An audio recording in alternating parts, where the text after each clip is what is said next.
really want to win this, I need to put my sack on the line here. Just put it out there and get, like, if you get need it done. If you need to make a read, if you need to make that risk, then take that risk, because it could be the difference between you moving on and you going home at 17th or 9th or something like that. Yep. And a lot of these people, they are not satisfied with 17th or 9th or 7th or 5th. They want to win. Kain is someone who is very accustomed to winning back from the Brawl days, and he is determined to make his mark in Chicago Smash Ultimate history with this Wolf. We're seeing him back on the stream. We're seeing Javes back on the stream after narrowly beating Excelmel in one of the closer 2-0 games you'll ever see. So let's get to Pokemon Stadium between these two competitors. Right out the bat, you're going to be seeing Kain zone a lot with a blaster. I think Wolf's blaster is a pretty good zoning tool, at least in matchups where projectile characters kind of have a pull to their projectile. Like, obviously, you're going to be seeing him anytime that James is going to be going back and pulling out bombs and stuff like that.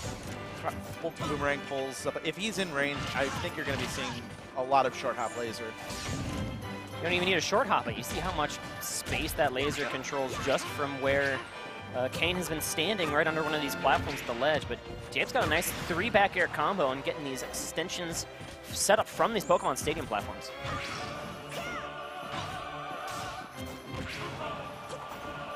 Back air. Nice spacing on that, using the grab, and using the throw-in vulnerability to get through that boomerang. Had the setup there with the bomb, but was a little bit misspaced. Harry had an air-to-air follow-up, but instead opted to try to mix it up with jabs on the way down. Once again, more hanging back on the lasers. Forward smash, dash back, forward smash. That is so tempting to chase after, but if you get hit by one, the mentality has to be just stay in shield, don't try to punish it, because if you try to dash towards Wolf, you're just going to get hit by another one.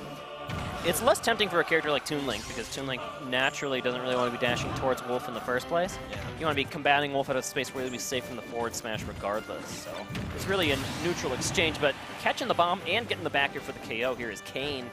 Looking nice at the moment.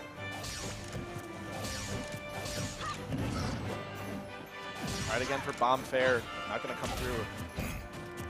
Dash attack. A little bit of a miss punish there. Both these players spacing each other out pretty well. Controlling the space, though, and the momentum at the moment is Kain, and gets a fair to some decent damage.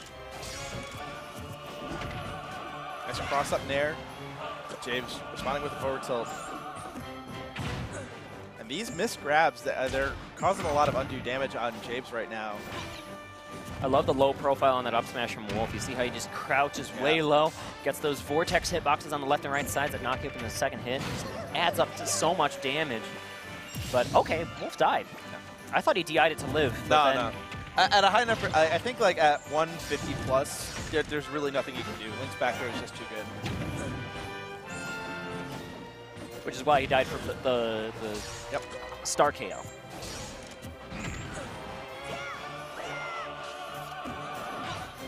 Kain's showing some patience on the ledge, just kind of waiting for James to come back. Well, for maybe some reactionary punishes instead of trying to go for any sort of big reads. Air dodges right into a couple of up tilts and do an up air. And these spacey combos are so powerful here for James, but he gets caught rolling into the wrong corner of the platform. Wolf seals it up with that up tilt. Good jab combo, forward air. I like the spacing on Kain's forward air, and I like that anytime that he wants to approach, he uses it as a cross-up situation too to kind of mix up James and his shield. Those kinds of aerials, those are still such a strong option against Toon Link. More lasers. Now laser, did it cut straight through the boomerang or did it go right over it? I think it cut. It was a little bit of both, I think. Because I also am noticing that there's a hitbox right as the laser starts up too. From Wolf's blaster. Yeah, the blaster itself has the blade on it. That's consistent from Brawl. Just trying to space out back air, but James responding, knocking him out of it. Controller is going to give Kain the stage position back, tries for the up tilt, but James jumps past it. Almost had a bomb set up at the stage, 156. Kain sitting with a pretty comfortable lead right now, and it could be over on this next exchange right here. No. Okay, It's trying to still be living, cute. but not for long. That's going to be a forward air, and that's going to be a convincing 2-stock for Kain. Kain was not interested in those bomb setups at all. You see, there was like James was attempting to do like some Z-drop stuff with the bombs, and then Kain was like, if I go up in forward air, I'll catch the bomb and kill you. Just completely ignore that setup from Jabes and just take it away from him. Nice gameplay coming out so far from the Wolf player. We might see a character switch from Jabes. I know he's been working on a couple things, but Might see. he's also very devoted to Toon Link. Jabes does have a couple characters in the pocket. He's been working on a Richter, and he's also been working on a... I know he likes Donkey Kong, too. He does like Donkey Kong, too. He's got a couple characters in the pocket, but I think he's, he is staying on Toon Link as we go to Smashville for Game 2.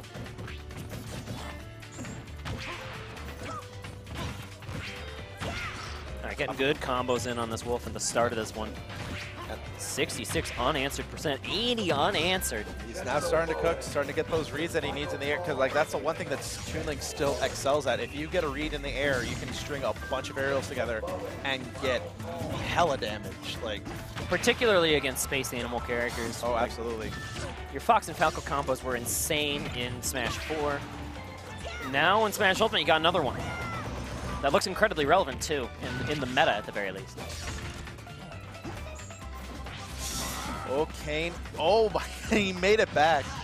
I thought he did. Yeah, I thought that he was, I thought that was going to be it for a second, but no, he's going to be able to make it back. There's Nair out of shield. Such a good out of shield option for Wolf. I'll try to cross up with the boomerang here and get an F smash for his trouble, but James still just barely off from finding one of these stocks. Yeah, both these players doing really well to keep their cool and neutral, even though both of them are just crossing up each other left and right. Normally be hard to pay attention to, but James and Kain are both doing a really, really good job. Slowly but surely, Kain has clawed back into this game. Down tilt, gonna knock James off the ledge. Gonna be able to barely make it back. Back throw, almost killing. That's a kill throw? I guess it is. Just barely enough. That up B not reaching ledge, and that's going to be the first stock of Kain.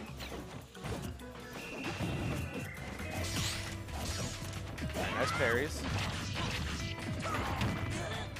Again, that low profile on the up smash is so useful.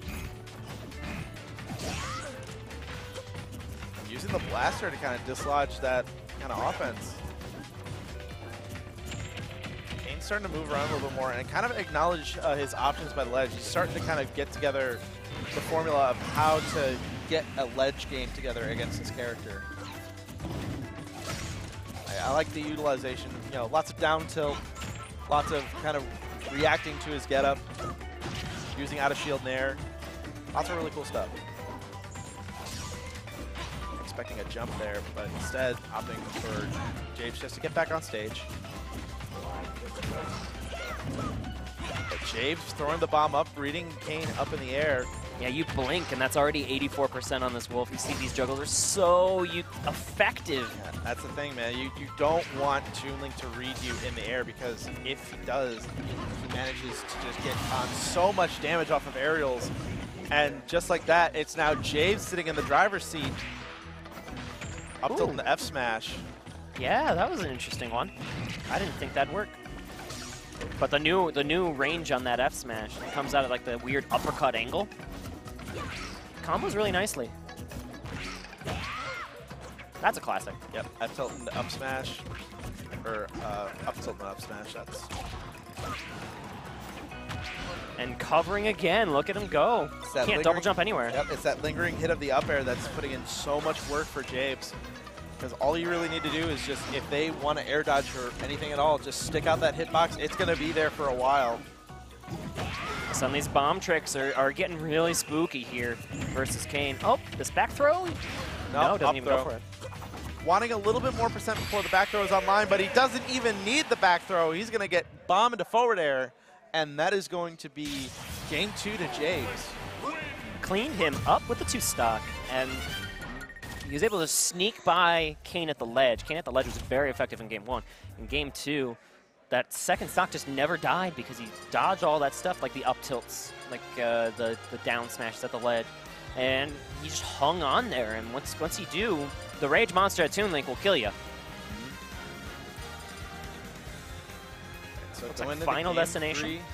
FD is going to be the pick, and I'm pretty sure both of them are going to stay on their characters. So this is going to be interesting to see. Probably Kain going to FD to eliminate the platform element out of this whole entire matchup situation. So that way, if he does get into a juggle, there's not a whole lot of opportunity for Toon Link to extend off of platforms. And there's a little bit more space for Kain to kind of work around and get around James' zoning game. Kain just seems comfortable on this stage too.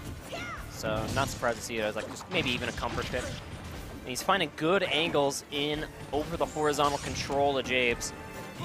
This is a tough spot for Toon Link to be in where you're kind of cornered here. Trying to zare your way out. Up tilt will land, that buys you some space. But still the patience from Kain, not giving up that advantage. Just gonna F-smash the boomerang, why not? He's really playing this kind of like a traditional fighter where like the stage control matters so much. Yep. And slowly but surely, this is a big lead for Kain. Right, falling there, doing a good job of dislodging James from the center of the stage. Look at this movement while James is sitting down in shield, trying to utilize that good dash that Wolf has to kind of freeze James, maybe force an option. Dodging that jab, just barely here. On the ground there, nice nair out of shield. Once again, that is such a good out of shield option for Wolf. Coming out fast and hitting hard. Using the directional air dodge as well, just to kind of sneak away from where Kain thought you were going to drift.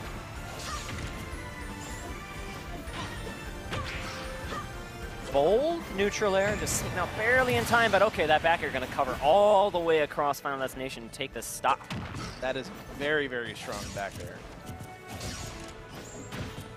Playing with the ranges a little bit, pulling out the blaster a little bit closer in range.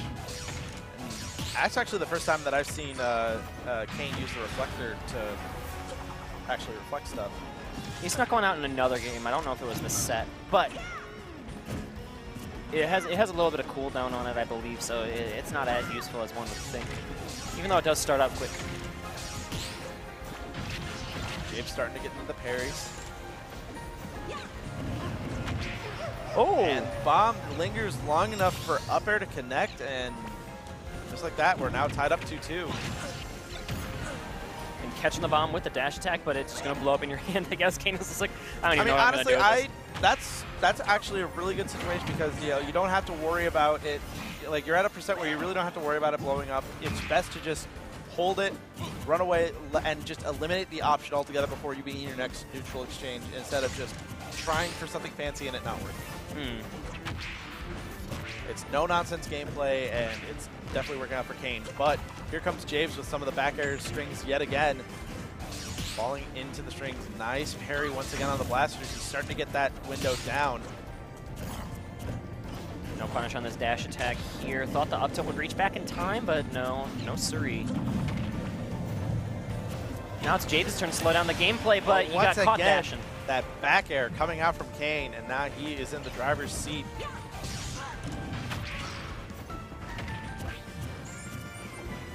These grabs, I don't think there's been like a single grab landed for Japes in quite some time here. Just keeps on going for it, but this tricky movement from Wolf helping out. Kain's doing a really good job of just mixing up his movement to make, getting a grab hard, and that down smash is just gonna get him by the ledge, catching Japes sleeping, and he is going to move on with an emphatic ending to that game 3. Have you played Wolf yet? I have not played Wolf, but I want to now.